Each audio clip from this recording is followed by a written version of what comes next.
guys, it's Fee. So I am here for a TTC update. Slightly overdue. I normally do one at the end of each cycle, and I didn't last cycle, but there really wasn't anything to report. It was a no-go. But that was our last cycle that was using metformin only, and that was the 4th try after my DNC earlier this year, and now we're moving on to bigger and better things. Or so I thought. Alright, so this is my first Clomid cycle. I'm smack dab in the middle of it. Actually, more towards the end. So, what this was is I was supposed to take Clomid, cycle day 3 through 7, and this is 50 milligrams. And then I was supposed to take estrogen pills, which is, I'm going to mispronounce this, estradiol. 1 milligram tablets. I was supposed to take 3 in the morning and 3 at night. So that's 6 milligrams a day spread out for cycle days 8 through the morning of cycle day 12. And then I was supposed to take progesterone, 100 milligrams twice a day, so that's 200 milligrams a day. Cycle day 17 through the end of the cycle, or if I got pregnant, I'd keep going with it until they told me I was okay. Right before this started, I got a call from the doctor saying that my thyroid wasn't quite right. They essentially told me, don't worry, if you weren't trying to get pregnant, your thyroid would be fine, but the numbers we're looking for are in a smaller window, so we want you to take this stuff twice a day. I grabbed the wrong bottle. Synthroid, 0.025 milligrams twice a day, once in the morning and once at night, separate from everything else on an empty stomach. So I started that stuff right away, and the rest of the stuff I waited for the right cycle days. And honestly, I was really feeling good about this. It was like a renewal of hope for me. It was something new for us. We never bothered with any of this stuff in the past, even though we've been trying for 8.5, almost 9 years now.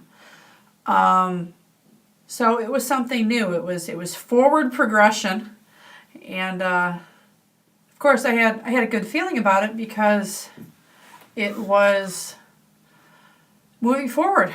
It was moving forward and hopefully trying something that would work. The doctors really had me believing once again that maybe this will work right off the bat, because they came to the conclusion that even though I've been getting positive OPKs and temperature spikes, and all of that's been going really good for me, even though I have PCOS, they said that my eggs were not necessarily releasing from the follicles. They really believe that my eggs are not releasing, that they're right there, everything's right there, but they're not quite releasing, which is why I'm getting a lot of cyst-like pains towards the end, because if the egg doesn't release, it will eventually turn into a cyst. Or sometimes your body will absorb it, but mine likes turning into cysts. So that's that. All right. So I took all this stuff. I am cycle day 20 right now, and I am taking the progesterone, and everything else is done. The progesterone and the thyroid stuff.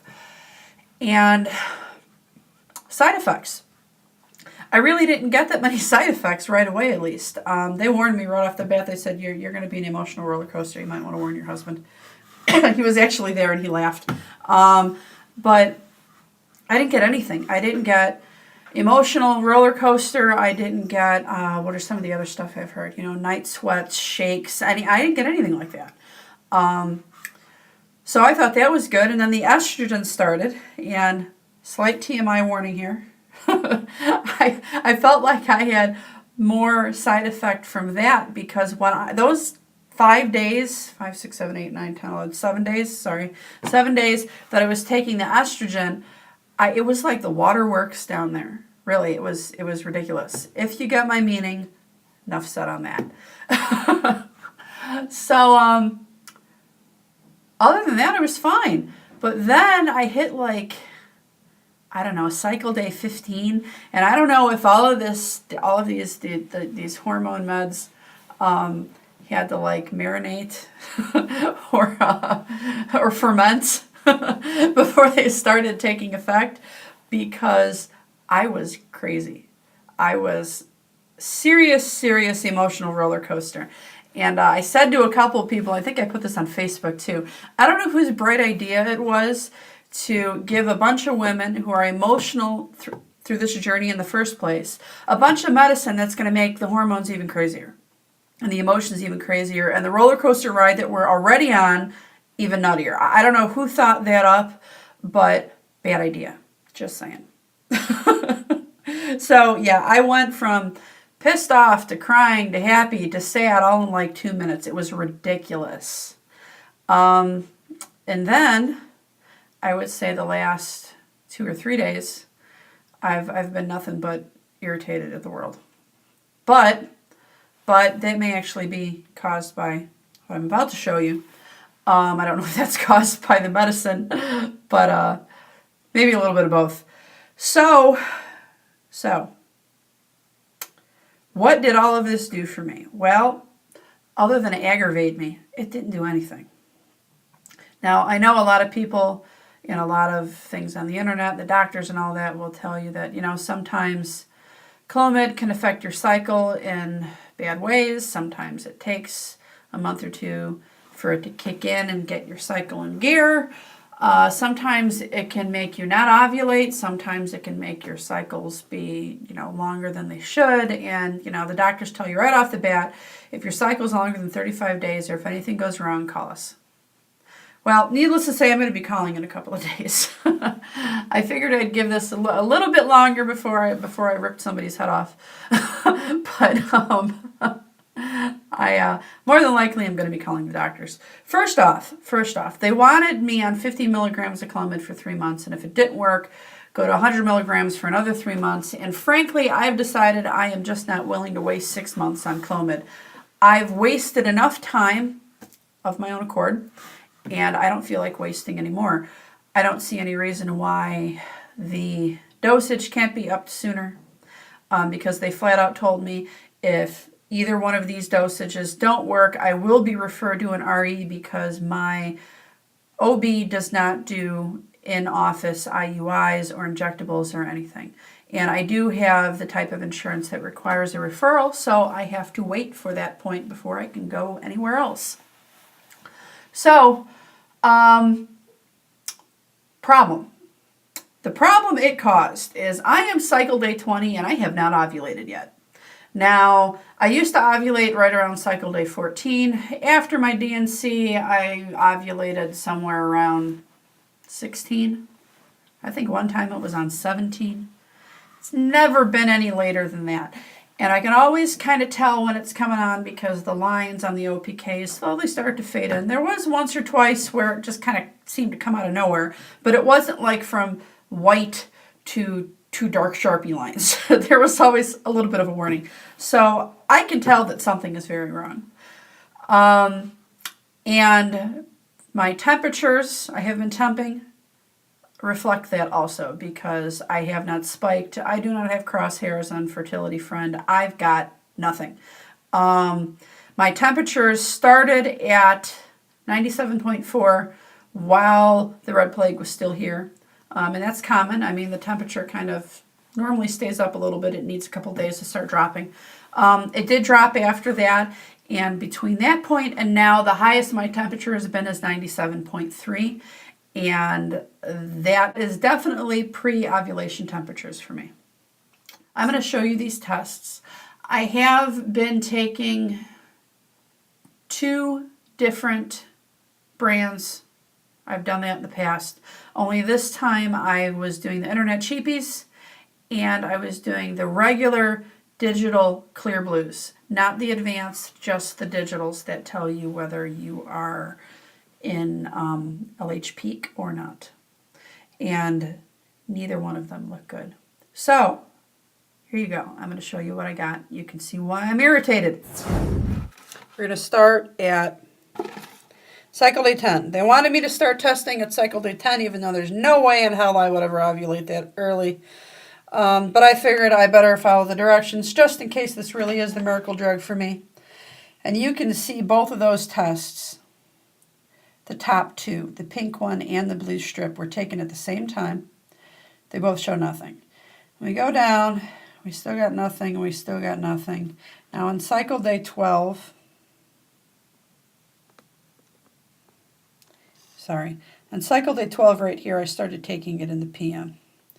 So these two were AM, this was PM. Again, you can see I got a little bit there, not much. Go down to cycle day 13, again a little bit, but then the PM, it started to get darker, and I was like, well, okay, maybe this stuff is going to make me ovulate on cycle day 14 like I used to. And I expected to get a blaring positive on cycle day 14. Now look what I got. It like went slightly backwards. So then, the night of cycle day 14, it starts fading in again. That's this one. Right here, that's sticking out. And again in the morning,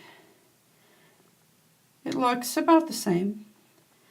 The night of the 15th, it was like, whoa, okay, that's getting darker. It's still not positive, but all right, so maybe I was wrong. Maybe I will ovulate on my normal day, my recently normal day, the 16th, and I get to the morning of the 16th, and look at that, I've got nothing.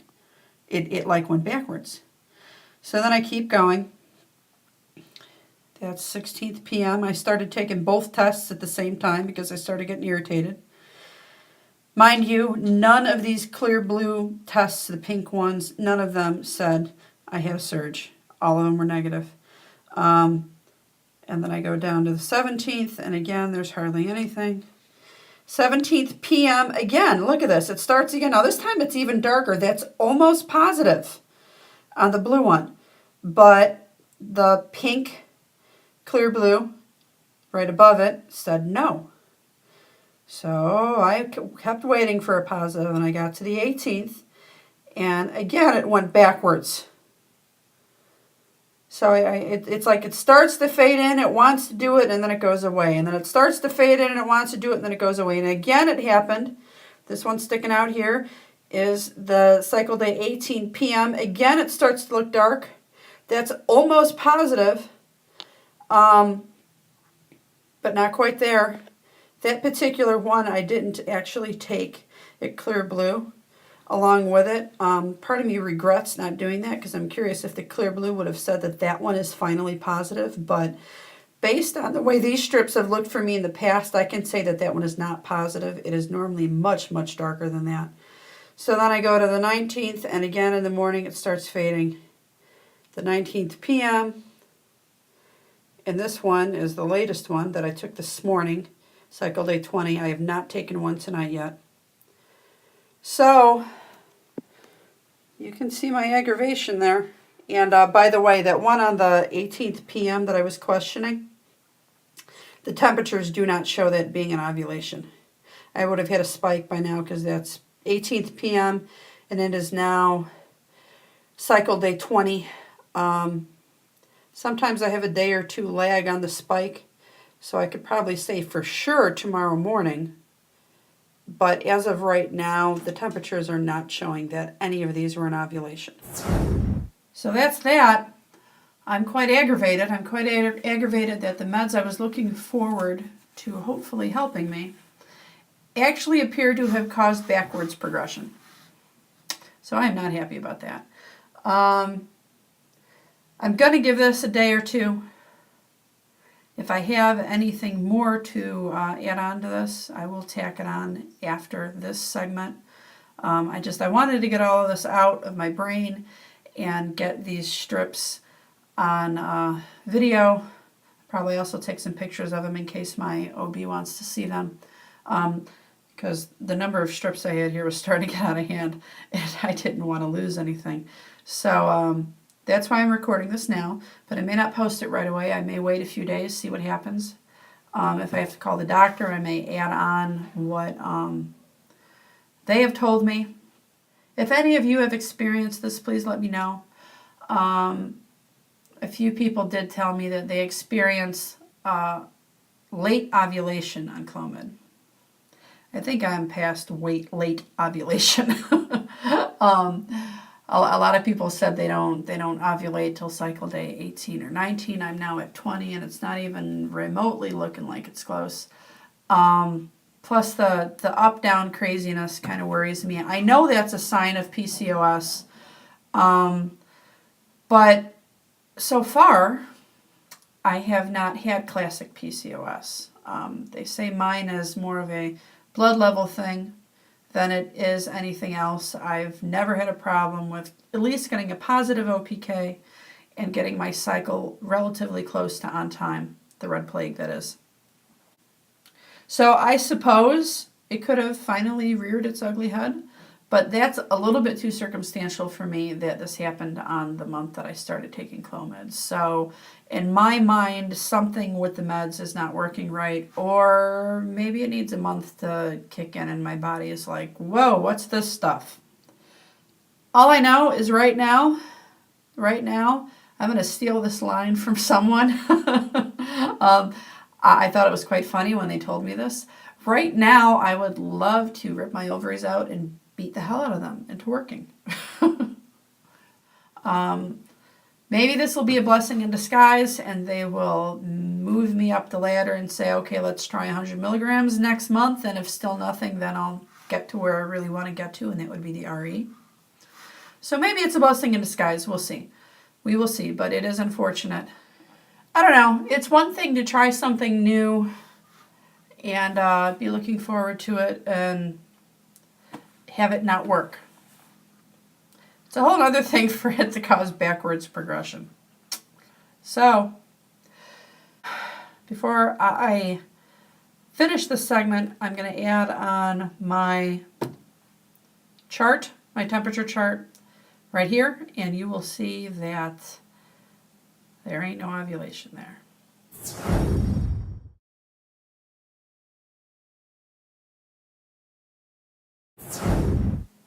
All right, guys, that's it. I will talk to you the next time I have something to update you with. Bye. I am going to add something onto this video. Quick update. I am on cycle day 26, and there's still no ovulation. No temperature spike, no positive OPK. I'm still occasionally getting the slight fade in of the positive line, like it's gearing up, and then it just drops off. So, I did call the doctor. I tried to do this last week, but my timing was bad. They've got short hours on Friday, so I had to wait until Monday. And then I called on Monday, and they didn't call me back until about an hour ago. And the bottom line is, and I kind of knew some of this already, but I was curious where she was going to go with this.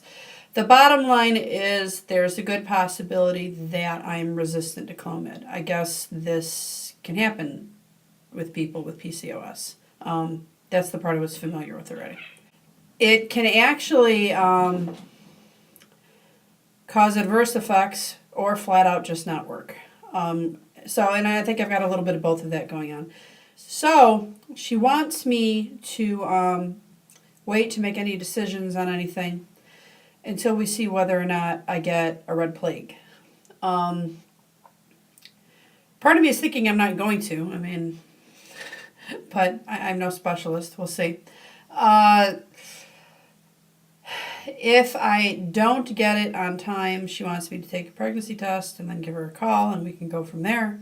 If I do get it on time, I have one of two options. I can either try the Clomid again, which I'm not so sure about. It doesn't really sound like anyone can give me the answer of whether or not letting my body absorb one more cycle of that stuff will help or not. Kind of all sounds like a guessing game. Or at least that's the impression I got from her. Or I can continue forward without the Clomid and just use the progesterone like I have been in the past, since we already know I need progesterone supplements. But my response to that was, okay, I've been doing that. I've been doing that and it's not working. It's not like we just started trying. This is almost 9 years now. Granted, only the last year was doctor monitored, but still, that doesn't make the time any better. It doesn't make me feel any better, and I'm tired of wasting time is what it comes down to. Her response was, now this is where Fee gets pissed off, and I'm going to try and just put the facts out here and not get too aggravated on video. But she tells me then at that point that they can't do anything in my particular OB's office past Clomid. Now that I knew.